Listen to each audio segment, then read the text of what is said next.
चुनाव निशान पहिया है, कितनी स्पीड में चल रहा है?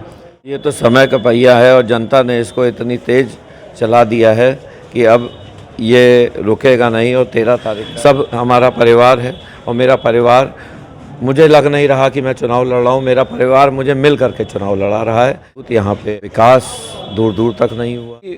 विकास के मुद्दे हैं, जब मैं पद में ना रह करके इतना कर सकता हूँ तभी मैंने मन बनाया जनता की सेवा करने के लिए चुनाव में मुझे उतरना पड़ेगा, जिससे मैं और बढ़ चढ़ के जनता की सेवा कर सकूं। कार्यक्रम और कारवां मौरामा पहुंच चुका है। नगर की सरकार किसके हाथ में? हमारे साथ दावेदारी कर रहे हैं कुंवर विवेक सेठ जी, उनसे ही बात कर लेते हैं। विवेक सेठ जी, आपका जो चुनाव निशान पहिया है, कितनी स्पीड में चल रहा है? ये तो समय का पहिया है और जनता ने इसको इतनी तेज़ चला दिया है कि अब ये रुकेगा नहीं। और 13 तारीख को आपको इसका परिणाम भी आपके सामने होगा। देखा जा रहा है कि आप भारतीय जनता पार्टी से जो है पर्चा दाखिल किया, क्या वजह थी ऐसी? जो विपक्षी हैं उनके द्वारा भी भारतीय जनता पार्टी से टिकट मांगा जा रहा था, परंतु जब उनका टिकट नहीं हुआ तो उनके द्वारा मेरे प्रस्तावक को धमकाया गया, जिसके कारण मेरा प्रस्तावक भयभीत हो गया। पूर्व में भी उसके परिवार के कुछ लोग इन्हीं लोगों के कारण यहाँ से पलायन कर चुके थे, तो इस कारण वो इतना भयभीत हो गया कि उसने अपना प्रस्ताव वापस ले लिया। वजह यह तो नहीं थी क्योंकि देखा जा रहा है कि जो मौरावा नगर पंचायत का जो क्षेत्र वह मुस्लिम और हिंदू दोनों बराबर है, वजह ये भी तो नहीं है? नहीं, ऐसा नहीं है, वो भी तो टिकट मांग रहे थे, तो अगर ये होता तो वो भी ना मांगते। चलिए मुद्दों पे आते हैं। किन मुद्दों को लेकर आप जनता के बीच में जा रहे हैं? मैं मुख्यतः विकास के ही मुद्दों पर लेकर के आया हूँ। यहाँ पे आदर्श नगर पंचायत मौरावा होने के बावजूद यहाँ पे विकास दूर दूर तक नहीं हुआ है। आप स्वयं जाके देख सकते हैं, स्ट्रीट लाइट वगैरह की दुर्दशा है।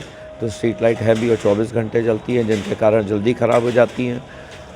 राजस्व का भी नुकसान होता है। मैं मुख्यतः इस पे काम करूँगा। नई यहाँ की स्ट्रीट लाइट सेंसर वाली लगवा करके, जिससे वो स्वतः दिन में बंद हो जाएं, रात में जल जाएं। इसके अलावा यहाँ पे बारात घर नहीं है, एक भी बारात घर नहीं है। यहाँ की जनता को उन्नाव या लखनऊ जाना पड़ता है, मोहनलालगंज जाना पड़ता है।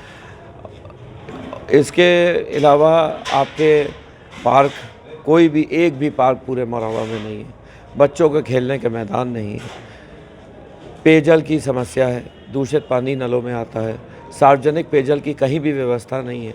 मेरे द्वारा, जब मैं पद पे नहीं था रहते हुए भी, मेरे चाचा माननीय संजय सेठ जी, राज्यसभा सांसद, पूर्व राज्यसभा सांसद द्वारा मैंने कई यहाँ पे कार्य करवाए गए। उनसे रिक्वेस्ट करके मैंने यहाँ पे सोलर लाइटें दी, उस पर भी अवसर प्राप्त किया गया। यहाँ से लाइटों की बैटरी चोरी करवा ली गई।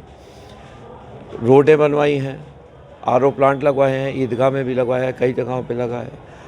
100 बेड हॉस्पिटल के लिए मेरे द्वारा स्वयं यहाँ की जनता के लिए भूमि दी गई है, बहुत जल्दी वो संचालित भी हो जाएगा। आयुर्वेद हॉस्पिटल के लिए दी गई है। तो यही विकास के मुद्दे हैं। जब मैं पद में ना रह करके इतना कर सकता हूँ तभी मैंने मन बनाया कि मैं चुनाव में उतर के जनता की सेवा करने के लिए चुनाव में मुझे उतरना पड़ेगा, जिससे मैं और बढ़ चढ़ के जनता की सेवा कर सकूं। जनता के पास गए थे, कुछ दुकानदारों से बात की थी, कुछ लोग वहाँ पर बैठे तो उनसे हम पूछा चुनाव के बारे में, थोड़ा सा पूछा।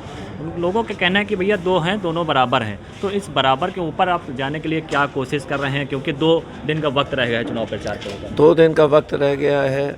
अब ये तो 4 तारीख को जब वोटिंग हो जाएगी, 13 को बक्सा खुलेगा, ये तभी पता लगेगा। बाकी मैं अपने से मेहनत कर रहा हूँ। जनता मेरे साथ है, जनता का अपार समर्थन है, चाहे हिंदू वर्ग हो चाहे मुस्लिम वर्ग हो, सब हमारा परिवार है। और मेरा परिवार, मुझे लग नहीं रहा कि मैं चुनाव लड़ रहा हूँ, मेरा परिवार मुझे मिल करके चुनाव लड़ा रहा है।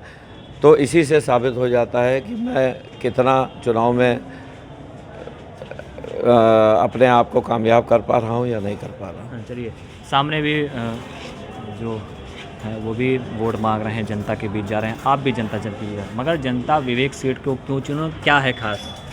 देखिए, एक तो इनके भ्रष्टाचार, पहली चीज़ तो मैंने इनके भ्रष्टाचार के खिलाफ लड़ाई लड़ी है। आपके चैनल के माध्यम से मैं बता दूं, मैंने इनकी आय से अधिक संपत्ति का भी मुकदमा लोकायुक्त में डाल रखा है। और अभी एफिडेविट जो इन्होंने स्वीकार किया है चुनाव निर्वाचन आयोग में, तो इनके द्वारा अपनी बहुत सी ऐसी संपत्तियां हैं जो अपनी स्वयं की और अपनी पत्नी की इनके द्वारा छिपाई गई हैं। आयकर ये भरते नहीं हैं। तो इनके पास इतनी संपत्ति कहाँ से आई? इन्होंने जनता का धन लूटा है। मैं खुल के बोल रहा हूँ और मैं इस चीज़ के लिए लड़ता रहूँगा जब तक जनता का पैसा मैं जनता को वापस नहीं दिलाता हूँ। अध्यक्ष बन के आते हैं तो सबसे पहली प्राथमिकता क्या होगी? सबसे पहली प्राथमिकता जो मूल सुविधाओं का अभाव है, जो गंदगी यहाँ पे व्याप्त है, रोडों की स्थिति जो खराब है, नालियों की स्थिति खराब है, यहाँ पे जो नगर पंचायत में भ्रष्टाचार व्याप्त है, जनता को भटकना पड़ता है, कहीं भटकना नहीं पड़ेगा जनता को।